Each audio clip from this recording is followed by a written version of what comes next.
Good morning, good afternoon, good evening, depending on where you're joining us from. Thanks for coming back for another episode in the series where we're looking at recreating the HANA 7 Open SAP course, but doing it now all for SAP HANA Cloud and updating for the latest cloud application programming model capabilities as well. And I'm joined today by my colleague Rich Hallman. Um, because we're going to be looking at SQLScript today, and that's Rich's area of expertise. So you In a you former laugh life, I guess. in a former life. Well, you still maintain all our tutorials for Yeah, that's SQLScript. true. So we'll do a bit of tag team development today. I think I'll be driving in the system. But Rich is going to be explaining what we're doing as we go along. Should be a little different approach than what we've done before, liven things up here, and so you don't have to listen to just me the whole time. But looking forward to today's episode. Anything you want to say about SQL Script in general before we jump in? Um, no, I don't think so. I mean, there was a time that I was widely involved with SQLScript, and we did a lot of good things over a couple of years of trying to with brute force beat some features into the language. Um, I suppose it lives on as we continue with our HANA development story. Again, we updated the tutorials on the tutorial navigator page earlier this year, Mm-hmm. so they're fresh with updated material. Okay. Well, why don't we go ahead and dive into the system here, and we'll start creating some stored procedures, some functions, procedures, libraries, and we'll give us a chance to talk about what those different things are and how they play into really doing code push down and putting a lot of your logic down inside the HANA database itself. Yep. Okay, we're back in the Business Application Studio. We've got our project at the state that we left it in the last episode, where we've already done a whole lot of development. We've got our base data model in there, mostly modeled in the cloud application programming model. We've got our connection to our non-container schema.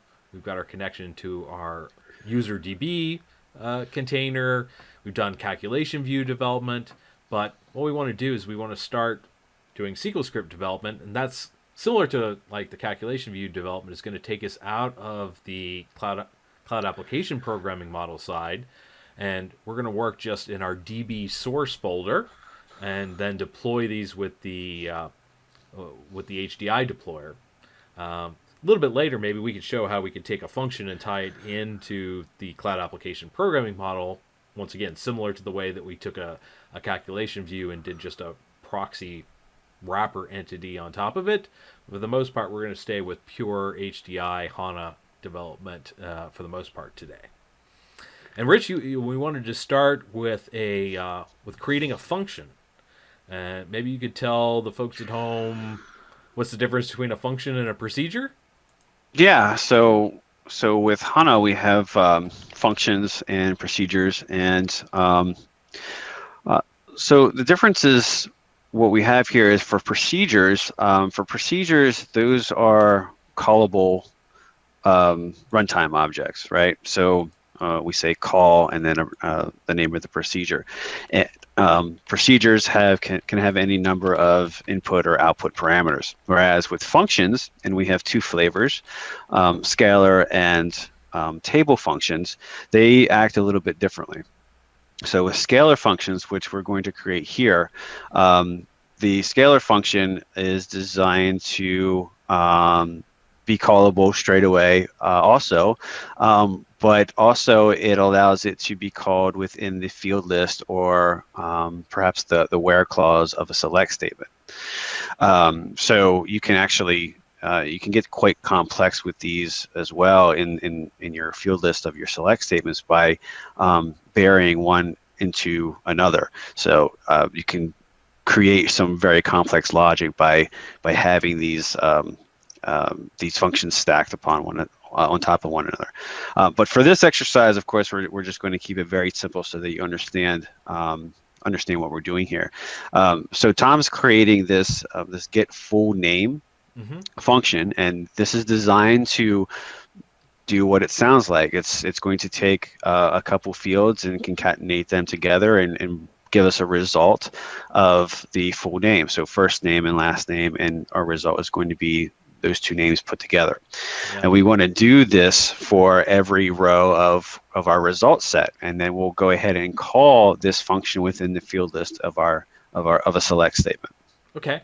And notice, because we are using the Business Application Studio, and it doesn't yet have specific editors for HANA scenarios, we're just having to use the particular file extension, the HDB function file extension here. That's what's going to tell HANA what we're creating, right?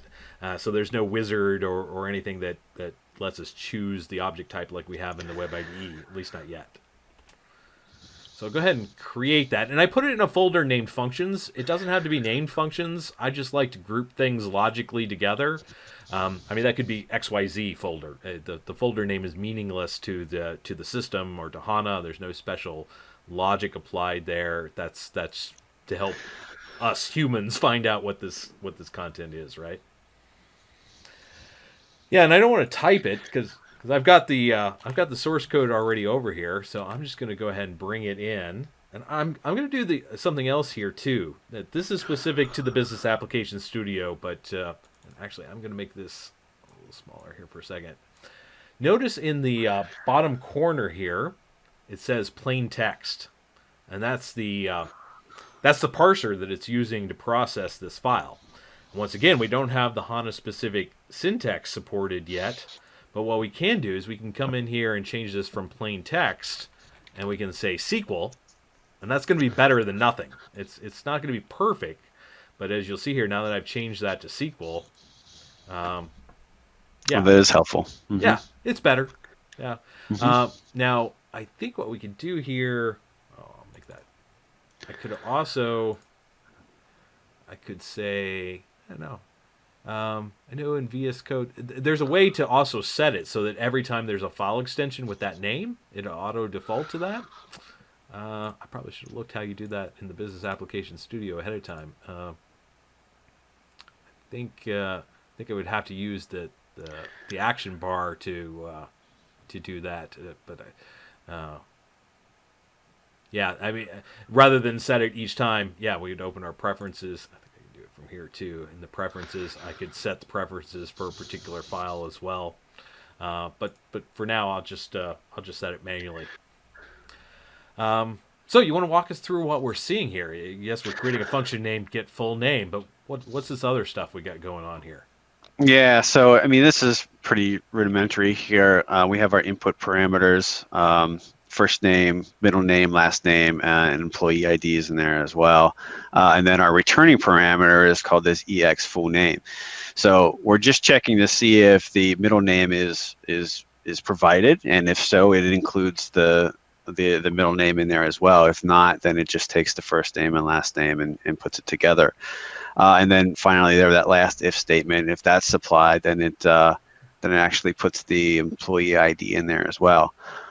Which I don't remember doing that in the exercise, or the tutorial. So, did you put that in there after the fact?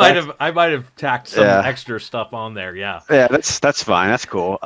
Yeah. So if the employee ID is also passed in through the input parameter, then that also gets added to the end. Yeah.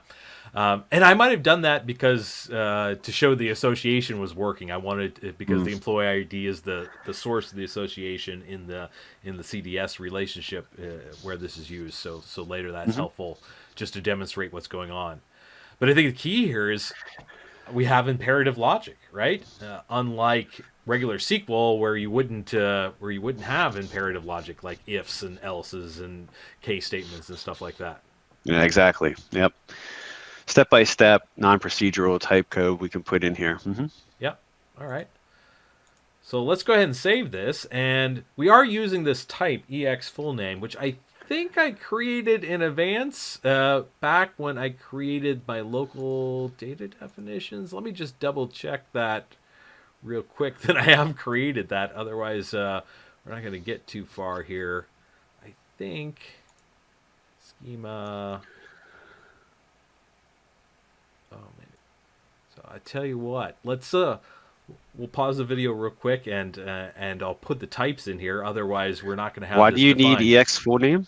Uh, well, it's a. Oh, you're right. This is Yeah, not. it's I'm it's getting ahead of a myself. There are some types that we're going to need, but it's a little bit later. This is inline typed. yeah. Later we will get to some reusable types, and I Okay. was thinking I was already using the reusable types. Sorry, never mind. We'll do that. We'll do that between the next break here. But I think this is complete. It looks good now. Check me here. And what we can do is we can go ahead to our DB folder and do an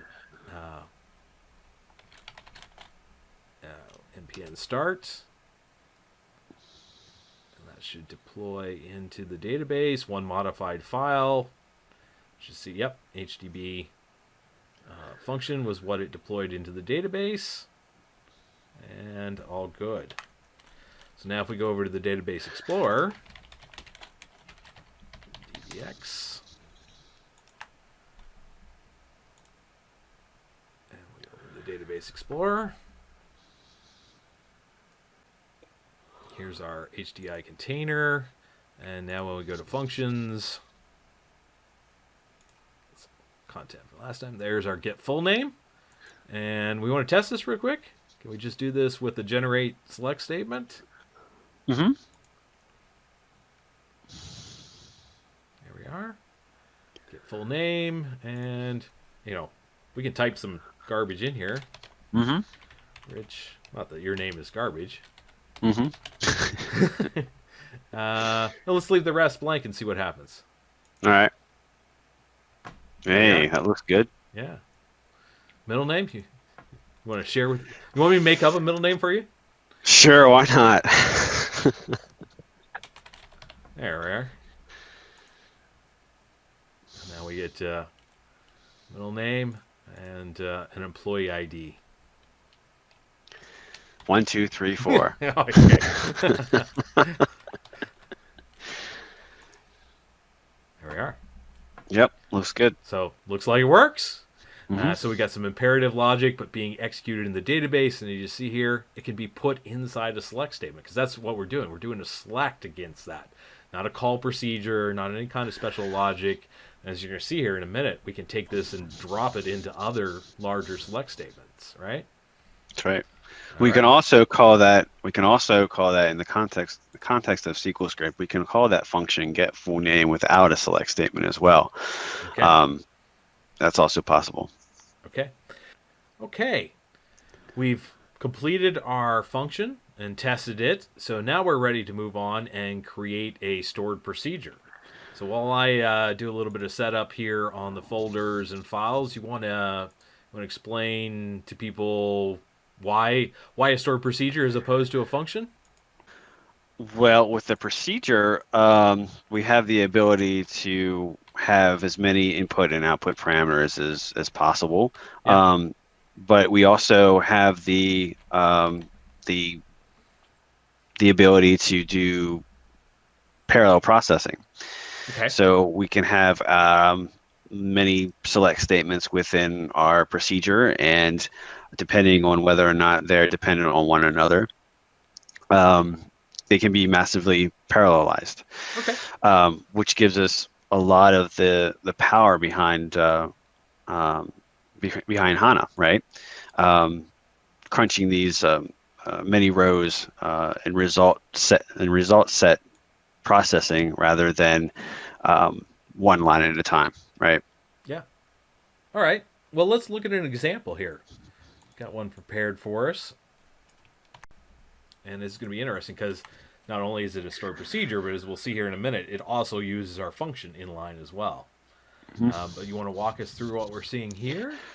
Yeah, so this is a procedure, get PO header data, and we have an output parameter, which we're defining inline here, called EX top 3 employee PO combined count. You can see here we're giving it structure in line here, so table, and then within parentheses, the columns would be full name, create count, change count, and combine count. Mm-hmm. And then past the metadata there, we have several select statements. Right. The first two select statements. Yep. Well, maybe come back to the metadata real quick here. What does this Okay. SQL security invoker mean? Okay. So the SQL security metadata here, that could be invoker or definer. Hmm. And basically what that means for SQL security, and it's set to invoker, that means that um, the invoker's authorizations will be used during the execution of this procedure. Yeah. So whatever Um, database user calls this procedure, that's right, what all the SQL statements in here will be executed as. exactly. And if it's set as definer, then that that user's authorizations would be used during the execution of this procedure. So the user who created the procedure as opposed to the Exactly. one that's running it. Yeah. Right. Okay. And that can be powerful because that can be like you could create an API where somebody doesn't have the authorization to actually do the SQL statements, but they do have the authorization to call the procedure. And the definer is the one that's actually executing the statements inside the procedure. Right? Right. Okay. And while we're at it here, the the line below that, not commented, the one not the one that's commented there, but That reads. the read SQL data, Mm-hmm. that defines that this procedure is read only. Okay. So if you wanted it to be a read write procedure where you wanted to have insert statements or something like that, you would simply omit that read SQL data, and yep, just It like would that. just be Yep. like that, and then it would be a Hmm. read write procedure. Yep. But we'll put it back because this is a read only. Right. Okay. So then within the body there, within the begin and end statements, there we have these select statements. Mm-hmm. And again, depending on the interdependencies upon them, they could be parallelized, depends on what the engine does with them.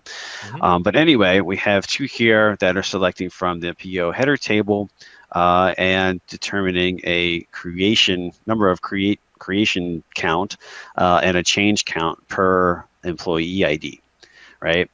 And then the third SQL statement there is then taking the result sets of the first two and joining that with the employee table, where we're actually getting the employee data like first name, last name, middle name, and if you look there close, we can see that we're actually calling the get full name function that we've just created to take the first, middle, and last name and give us the full name so that we can output that into our output table. Yeah, and we're not actually reading the name first, name middle, name last like in traditional application server development. You would be reading that in and then passing that back to the database. You're really just telling it take whatever you're reading from the database anyway from the employees and pass it internally to this other function, and then we only get the result back, which is the full name, the combined. Yep. Yeah. Now you talked about parallelization. What do you think's going on here? I mean, it's if I'm reading this right, I think SQLScript would actually execute this block here and this block here at the same time in parallel. Yeah, that would be my guess. That the first two would be in parallel, and then the third one would execute after the first two are both complete. Yeah, and it knows that automatically just because the fact that the output is used as an input into the third command, right? We don't have Yep. to tell the compiler or HANA or anything that it has to stop and wait here. It'd just know that automatically. Yeah, and you get that for free, and you can see all of this by going and using I believe it's the SQL Analyzer, but you can see the tree and the execution tree and see how things are being executed in parallel and which ones are not. Okay. So, does it look good? Look done? I'll go I ahead think and so. yeah, let's try building it into the database then and see what happens.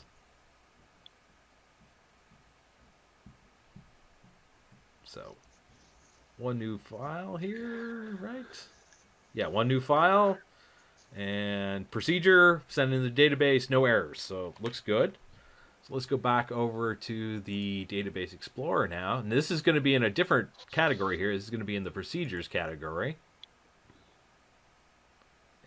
And what do we got here? We got get PO header data. That's what we named it. Yep, that's right. Mm-hmm. And just go ahead and open it. That'll show us the representation of what it looks like in the database, but that's pretty much the same thing as what we saw at design time when it comes to procedures, right? The only difference is that you'll see that create keyword up there on line 1, whereas in the design time object, you will only see a begin with procedure. Yeah. So we want to go ahead and call this. Sure. Do we have any? Yeah, we don't have any inputs, so I don't need the UI. So let's just generate a call statement then. It's just call the name, and then we're taking our output. And what does this mean here? That means that we're basically saying throw the result set to the caller, in this case, the SQL console. So it'll provide our results right there in a tab there in a second. But if you had that within the context of SQLScript, you could actually pull that back into an intermediate table variable and then do further processing on that intermediate table variable as well. Okay, so let's run it. Because I had the cursor highlighted, it tried to execute just that one part of it. Yep, that's true. That's maybe a good mistake, just for people that maybe aren't used to working with the SQL console. If you do have just a section of the code highlighted, it's going to execute just that one section. So let's run the whole thing again. And this time it worked right. Yep, that looks good. So we see from our test data, we have just 3 users who have POs created or changed, and we've got our actually, or no. If we go back and look at the select statement in that procedure, you can see that it actually has a limit on it. That's right. The very bottom there says limit 3. That's why you're only getting 3. Yeah. Why was that? Was that just to create just so it was easier to test and debug with? I think so. That down. Yeah, so that's kind of artificial, but I mean, it shows you how you can limit the data. But yeah, it's good. So I'm going to go out on a limb here and try. Maybe we should try some different stuff real quick. What happens if I do the analyze SQLScript code here? Oh, let's click in and find out. But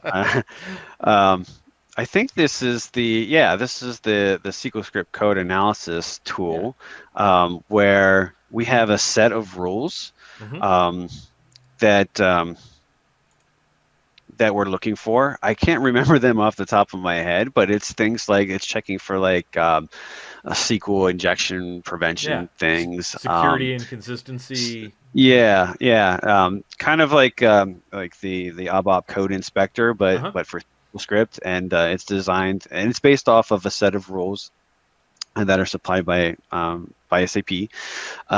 So you can run this on your code and just inspect it to make sure that there's nothing glaringly jumping out and saying, hey, this is probably not the best thing to do scenario. So yeah. And you've obviously written some very clean code here. No issues found, right? That's what we want to see. I suppose. All right, so now that we have a scalar function and we've got a stored procedure, how about we do a table function, Rich? Yeah, sounds good. All right. You want to set it up a little bit while I go ahead and start putting it here in the system? Yeah, I think the easiest way to illustrate the table function here is kind of reusing what we have as far as a procedure is concerned. So let's take our procedure and make it a table function instead. Yeah. So because our procedure is fairly simple and it doesn't have too many parameters here, it only has one output parameter, we can turn this into a table function and then make that consumable via a select statement, or we can select off of it then. Okay. So when we create our function, basically it has the same structure as the scalar function, but it returns exactly one table. So you can have input parameters here, any number of input parameters, but it only will ever pass back one table. So that's a important distinction between that and a scalar function, where a scalar function will return one or many scalar values, where the table function will only return one table. But because it returns just a single table, unlike a procedure, that's what still will allow us to issue a select statement against it instead of having to use the call procedure syntax, right? That's right. Yep. Yeah. Okay. So if you've copied the code in there, there are some addition. Yeah, slightly. We've added some additional things in there, like the and month to handle the input parameter in both of those select statements there. And then there's and then we've changed the name of the output parameter there, and we've added employee ID. Is employee ID in there into the last select statement? Oh, sorry. Let me put them side by side here.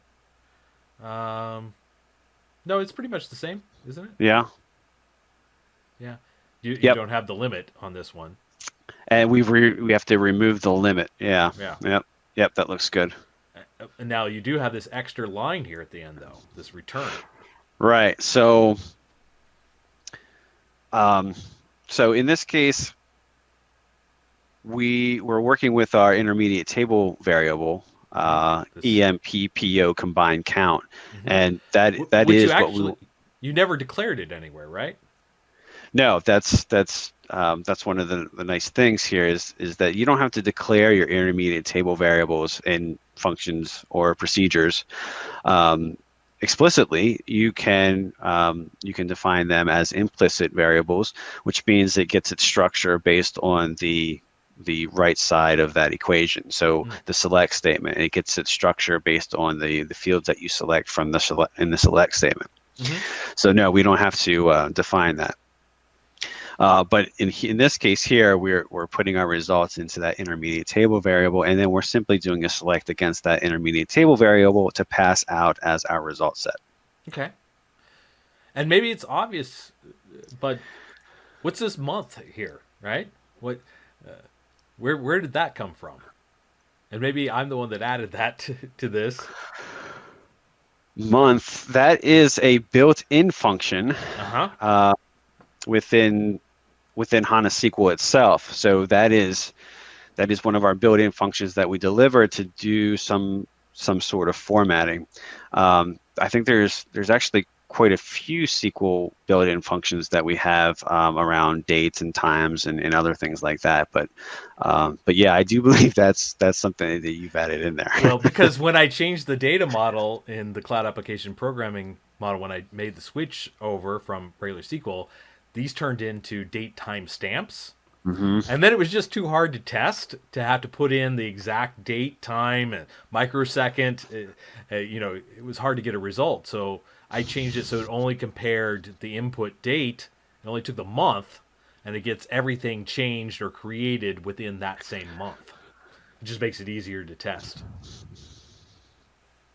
But I thought it also showed the power that these built-in functions have to slice and dice both the input parameter and the column in the database that is comparing it against. Yeah, so it's like we're manipulating the data even before we compare it to what we want it, right? Yep. All right. Not fair of me to change your code on you and then ask you why it's doing what it's doing. Yeah, that was pretty slick. I like that. All right, so let's send this one into the database so we can test it. There we are, all done. Switch back over to the Database Explorer and go to our functions. And now we got to get PO counts. And we'll go ahead and generate the select statement against that again. And notice, maybe let me pull this. Let's go back over to the procedure here, which did the same kind of logic, the get PO header data. When we generate the call statement, here we can't do a select star from get PO header data. That wouldn't work, right? You got to use this call syntax. Right. The major difference here is now we can do a select, do a field list even, select a subset of the columns that are coming out of this thing, and then pass input parameters into it. Pass our input parameters into it. We could also add a limit statement to the end of this and say limit 3, like we did in the procedure. we could do an inner join between the result set of this table and another, right? Yeah. So that's how we can use table functions. So let's see if this works. It's probably going to want a complete date, isn't it? Yeah, so put in 18.12.2014. That should have some data in there for that date. Yeah. There you go. Well, and it's going to have data because actually I think I used a different year. I updated the year in the source data, but because we're only pulling out the month, it doesn't matter. Right. For this particular test. But yeah, we got 33 results, some of which don't have created don't have counts, and those are coming through as null. But yeah, that's pretty interesting. And like you said, now we can apply other things to this. Should we just go ahead and try this? Mm-hmm. Limit 3. Mm-hmm. Let's try that. Yeah. So we can apply additional SQL constructs on top of the call to our function. It works basically just like a table source in a SQL statement, right? Mm-hmm. Or instead of select star, well, this way. Yeah. Mm-hmm. We can even change the field list, can't we? Yep. Yeah, very nice. Very nice. All right, so the last big section that we want to talk about, now that we talked about scalar functions, table functions, and stored procedures, let's talk about libraries. Okay. So maybe tell everybody just generally what a SQLScript library is. So SQLScript libraries is kind of what it sounds like. If you're familiar with other database vendors, they have a similar concept. Some call it a package. This is just a way for us to group like objects, database objects, such as procedures and functions, and even variables together into a single object, right? So let's say, for example, that we have a library called like PO. Mm-hmm. Maybe there's functions or procedures within that PO library that for creating a header record or deleting an item level record, something like that. So the functionality is associated with one another, and they're related, and we want to group that into a larger object, right? That's where the concept of libraries comes from. Okay. What do we have here on the screen? I've created a little procedure here, and it's not a library itself, but we're using a library. So maybe talk about that. So when we first introduced the concept of libraries in HANA, we shipped it as built-in libraries first. And what that meant is that of course, we have the runtime objects, and we provide out of the box, similar to the way we've supplied built-in procedures and built-in functions. We provided these built-in libraries that contain related functions or procedures within. And you've picked an interesting one here, the sleep one. Yeah. This actually was the first library that we shipped, which basically does what it sounds like. It puts your process to sleep for amount of seconds.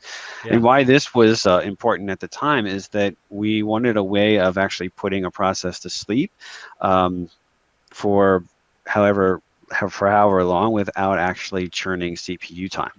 Yeah, so this is an efficient sleep. This doesn't just put it into a loop eating CPU time. This really puts the thread to sleep, right? And that's what we had people doing to get around the fact that we didn't have this, while other database vendors did, is that they would do these while loops and really write some bad code to do the same thing. So that's why we put this out here, and we didn't stop there. We've since then we put out several other built-in libraries. One that comes to mind is the string manipulation library, where there's various functions or procedures within there. I think they're mainly scalar functions, but I'd have to look at it again. Anyway, that library contains what it sounds like, it gives you the ability to manipulate and format strings, where of course you can do that on your own, but if it's something provided for you, you don't have to reinvent the wheel. You can just reuse it out of the box. Yeah. And this one, I set this one up because we're going to use it later in a later episode.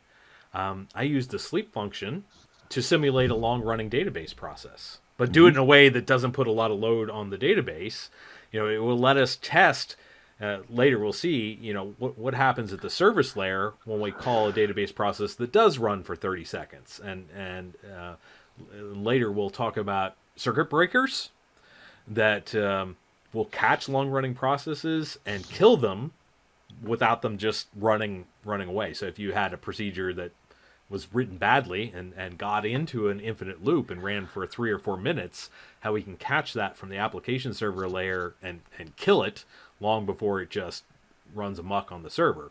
And in order to simulate that, one of the easiest ways to simulate that, and one of the safest ways to simulate that, is just to use the sleep. Now, this is going to be a little anticlimactic when we execute this, but I guess we should test it just to make sure that everything's good here. Yeah, because when I do this, when I call the sleep generate call statement, all it's going to do is run for 10 seconds, and yeah, see, it's running. Yeah, you'll have the little dots there for 10 seconds, and then it'll come back and say it's done. Yeah. But I guess you have to take our word for it that it's not thrashing the server. You see there, it ran for actually ran for 10 seconds with 3 milliseconds overhead. I guess that's the setup and call process to get into it before it gets to the sleep statement. But it's pretty efficient to call the library. That basically tells you the overhead to call that library, the built-in library, is only 3 milliseconds. That's pretty small. Yeah, so very good, very good. All right, so that's how we can call and reuse an SAP provided library. But now let's talk about the opposite, creating our own. Right. So then we shipped the concept of user-defined libraries, very similar to how we ship the ability to do user-defined functions. So now we can create these libraries on our own, and it's just like any other object here. We give it a file and a file extension, in this case HDB library. We get an editor and we can put code in there, and I'll get you some just code the same. in just a second. It's just the same as any other object here. And what you'll see here is the structure is very similar with procedures and functions, because it contains procedures and functions. So the statement begins with library and the name of our library, and the language is SQLScript. And then you can see that we have the begin and end statements, and inside there we have the ability to define variables, functions, and procedures. Yeah. Each one public. We have visibility. It's almost like OO here, right? Yeah, I mean we're one step away from that, right? But yeah, we have the ability to mark them as public or private. So if we want only these functions or procedures to be consumable within the library itself, we would mark it as private. If we want these to be callable from outside, then we would mark them as public. So we have several in here. Yeah, we got a whole library. We're checking. We have a whole library. Our employees exist as a function here. And it returns so this is a scalar because it's just returning a boolean, right? Yep, that's true. We got a function here to get all products. All products TF. I'm not sure what the TF table function. Table function. Yeah, just saying that it's a table function. Yeah, returning all products as a table. Got a procedure here. Get employee data. Selects all the employee records, right? But the employees, but it's also getting a record count. It's updating that library variable that we have defined at the top, the row count there. Yeah. It's updating that as well. Okay. And what you have here is you've got that row count is outside of any single procedure. So you've got 2 different procedures here, get employee data and get product data. They're both updating the same row count, right? That's right. And what we can do outside the procedure then is do something with that row count. in between the time that we call the one procedure and call the other. Yeah. All right. Very interesting. Do we want to go ahead? I tell you what, we've got another example here. Let's go ahead and put it in the system. Then we can kind of test them both at the same time. This one's related. It's master data unit test. Want to talk about unit tests as libraries? Well, I didn't create this one, so Oh, did I create this one? yeah. So you might want to talk over this I was one. the one that was playing around with unit tests there. Yeah. Wasn't I? But I mean, it's a special kind of library, and it actually let's put this side by side here. This is when we ship the unit test frame, Yeah. the SQLScript unit test framework, and we put the basically the unit test framework leverages libraries, but like you said, a special type of library, and also leverages these pragmas that we have here. Yeah, see the difference here? Library, name of the library, language. Your original one was language SQLScript, right? Mm-hmm. This is language SQLScript test to let it know that this isn't just a regular library. It's going to use SQLScript, but a special variant of SQLScript for writing unit tests. And then you get this extra capability to do things like do setup and do teardown and have different configurations that you can set up and call dynamically. Now, I didn't put anything in my, I'm demonstrating the different events, like the fact that you have a setup and you have a teardown that can be executed before each test. Test-specific setups and teardowns as well, as opposed to global ones. It's fairly simple here. What I'm doing is, basically just testing, the call to the to other things here. But notice, like here, SQLScript test expect greater than, expect not equal, expect less than. So all the comparisons, you're not having to code all the comparisons. You use these library functions that are part of the SQLScript test library to do your comparisons, and then it will handle whether the pass failed and capture the before and after or the input and out comparisons and put all that into the test report for you. Mm-hmm. Yeah. So now that we have that, let's go ahead and send this into the database.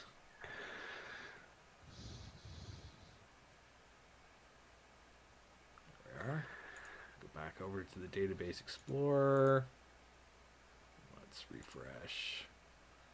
Pick up our new stuff. So we got libraries, right? And we see our master data library. If we look at that here, we see basically the same definition, right? And actually, no, we generate a create statement. We don't want a create statement. We want to be able to test it, right? But to really test it, we would have to write another stored procedure, wouldn't we? Right. So there's another stored procedure where we can show how to consume these objects. Let's create that real quick. I should have probably created that before we bounced over to testing, shouldn't we? I've got it handy here. Get master data.hdb procedure.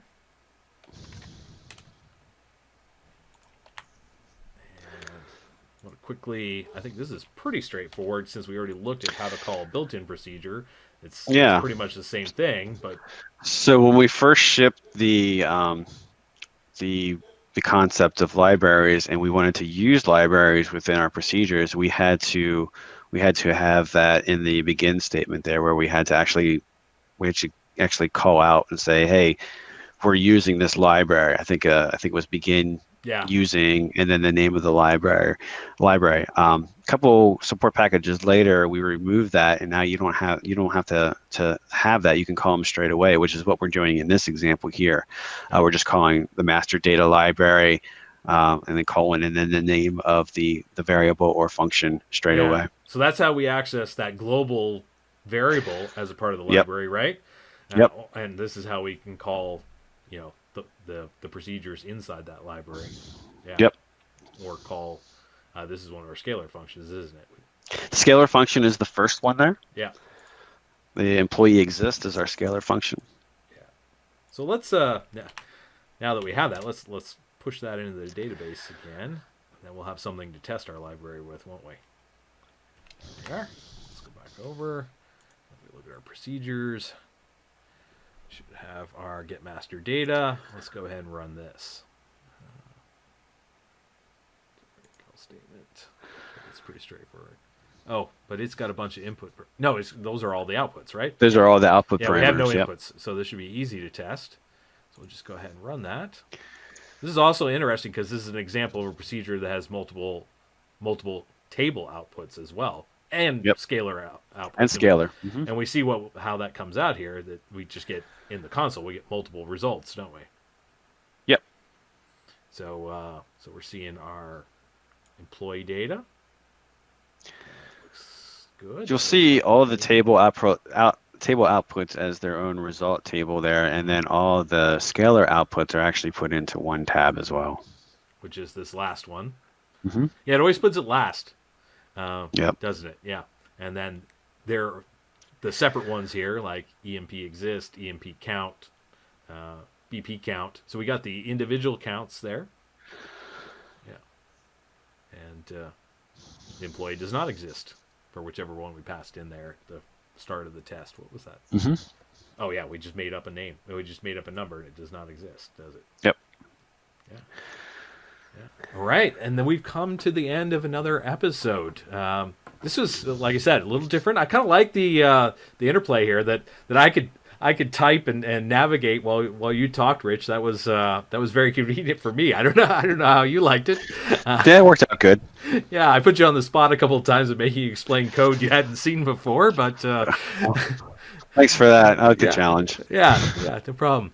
But I hope everybody enjoyed this look at SQLScript. A little different than some of the other episodes, not just because the both of us was on here, but we were able to talk about a lot of the concepts behind things and point out features here and there. I really like that aspect as well. Certainly not like everything you need to know about SQLScript. You've done plenty of other materials on SQLScript. We'll put a link to the tutorials from the tutorial navigator that you mentioned if anybody wants to go through those and do them on their own. This is hopefully giving you really kind of an intro to SQLScript, as well as maybe if you did SQLScript years ago, you'd never seen things like the libraries or the unit test or things like that. So get you up to speed on some of the newer concepts as well. With that, we'll go ahead and wrap things up for this week. I want to thank you for joining us, Rich. It was great having you on here with us. Thanks for having me. Yeah, and I hope everybody enjoyed the episode. So until next week, when we continue our journey recreating this project, thanks for joining us, and we'll see you then.